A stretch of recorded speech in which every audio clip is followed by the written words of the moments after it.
Bienvenidos al canal, un lugar donde las noches parecen hablar y donde cada historia tiene una sombra que nunca se despega. Hoy nos adentramos en uno de los casos más inquietantes, crueles y oscuros de la historia criminal estadounidense. Un caso que no solo sembró terror, sino que dejó una cicatriz emocional en todos los que vivieron aquella época. Apagad las luces, ajustad los auriculares, porque hoy vamos a explorar la mente, los crímenes y el legado macabro de Richard Ramírez, más conocido como The Night Stalker. Y recuerda, si eres nuevo, suscríbete, activa la campanita y acompáñame hasta el final. Este viaje no será fácil.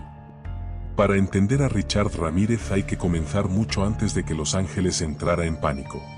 Hay que retroceder hasta el origen de un niño que nació roto, moldeado por el entorno más oscuro que uno pueda imaginar.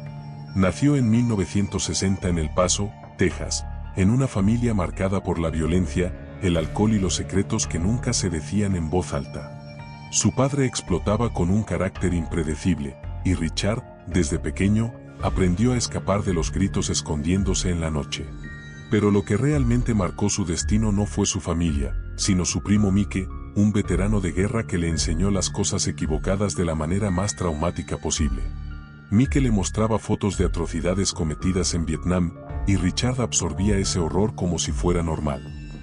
A los 13 años, presenció cómo Mike asesinaba a su esposa de un disparo en la cara delante de él. Ese momento, según los expertos, fracturó lo poco que quedaba de su inocencia. Desde ahí, Richard comenzó a dormir en cementerios, a obsesionarse con lo oculto, con la muerte, con la oscuridad. Y mientras crecía, también lo hacía su fascinación por el mal. Robos, drogas, noches enteras deambulando por ciudades como un fantasma que nadie quería ver. Pero lo que nadie podía imaginar era que, muy pronto, ese fantasma se convertiría en uno de los depredadores humanos más salvajes del siglo XX. La primera muerte atribuida a Ramírez ocurrió en 1984, Jenny Vincoe, una mujer de 79 años asesinada de forma brutal. Pero lo que realmente aterrorizó a los investigadores no fue solo la violencia, sino la total ausencia de patrón lógico. Era caótico. Era imprevisible. Y eso lo hacía aún más peligroso. Ramírez no tenía un tipo de víctima. Mujeres, hombres, jóvenes, ancianos. No importaba. Todo era accesible. Todo era vulnerable. Él elegía casas al azar, entraba en silencio, y la noche hacía el resto. Los ángeles de la ciudad dormían, mientras él caminaba por las calles con su sonrisa metálica, los ojos hundidos por las drogas y una mente completamente desconectada de cualquier forma de empatía. Uno de los elementos más escalofriantes del caso fue la manera en que seleccionaba a sus víctimas, no por belleza, no por venganza, no por atracción, sino simplemente por oportunidad. Eso provocó un terror absoluto en Los Ángeles. Nadie estaba a salvo. Nadie sabía cuándo el próximo ataque ocurriría. Las ventanas se cerraron, las puertas se atrancaron, la gente dormía con armas debajo de la almohada. Era una ciudad respirando miedo puro. A medida que la investigación avanzaba, la policía empezó a notar algo. Siempre había señales de rituales, dibujos satánicos o palabras susurradas por testigos que sobrevivieron. Ramírez se aferraba al satanismo como una especie de justificación, como una identidad que lo hacía sentir más poderoso. En realidad, era simplemente un monstruo buscando un disfraz que encajara con su brutalidad. Pero para comprender el horror real, hay que escuchar los testimonios de quienes vivieron para contarlo. Sobrevivientes que recuerdan cómo la oscuridad entraba en su habitación sin hacer ruido. Cómo se despertaban sintiendo un peso en el pecho, y al abrir los ojos veían una mirada vacía, negra, inhumana, que no parecía pertenecer a este mundo. No cierres los ojos, decía. Mírame. Un asesino que disfrutaba el terror más que el propio acto violento. Pausa mental aquí, imagina escuchar pasos en tu casa a las 3 de la madrugada. Estás solo. No hay nadie más. Y sin embargo, los pasos se acercan. Cada crujido parece más fuerte que el anterior. Tu respiración se acelera. Tus manos tiemblan. Estás paralizado, incapaz de gritar. Y antes de que puedas reaccionar, alguien está ya de pie frente a ti.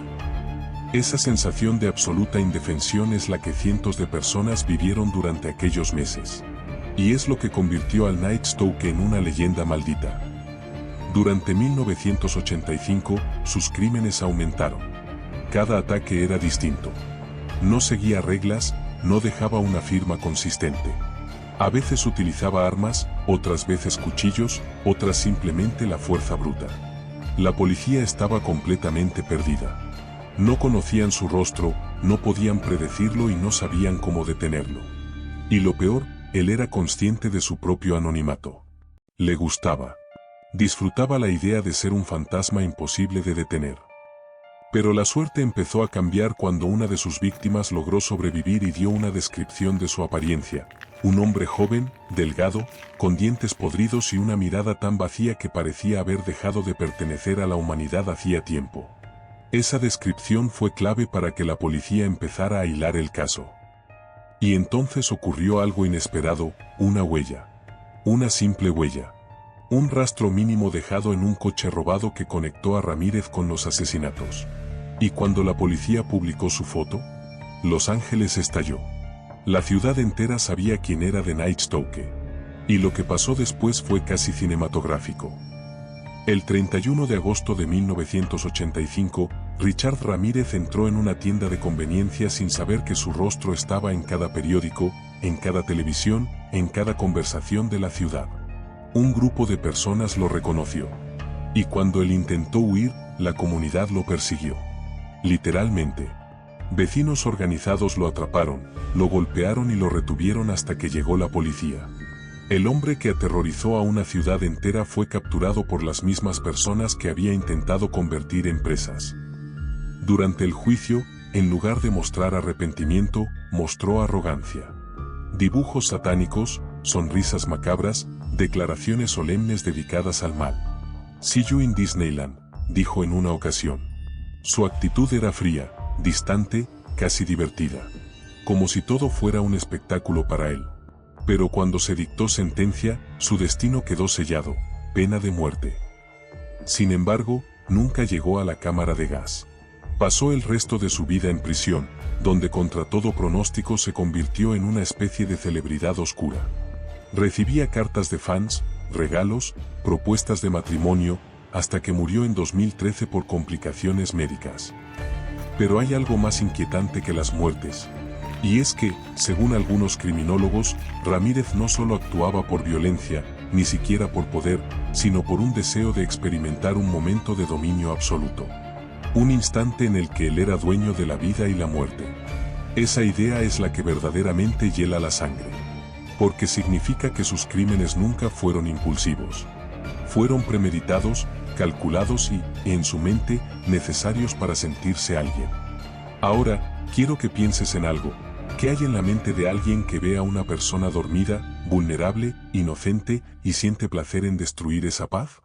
¿Qué se rompe dentro de un ser humano para llegar a ese nivel? Y sobre todo, ¿cuántos otros depredadores existen ahí fuera esperando el momento adecuado para actuar? Richard Ramírez murió. Pero la sombra del Night Stalker sigue viva. Sus crímenes se estudian, sus métodos se analizan, su legado es recordado como una advertencia. Pero al final, lo que realmente debemos recordar es que detrás de cada historia de terror, detrás de cada titular, detrás de cada caso, hubo vidas reales. Personas que no merecían cruzarse con el monstruo que caminaba en la noche. Gracias por llegar hasta aquí. Si esta historia te ha mantenido en vilo, si te ha hecho pensar, analizar y mirar a la oscuridad con otros ojos, suscríbete al canal, deja tu like y comenta qué caso te gustaría que investiguemos en el próximo video. Aquí seguimos explorando las sombras, juntos. Porque en este canal, las historias nunca duermen.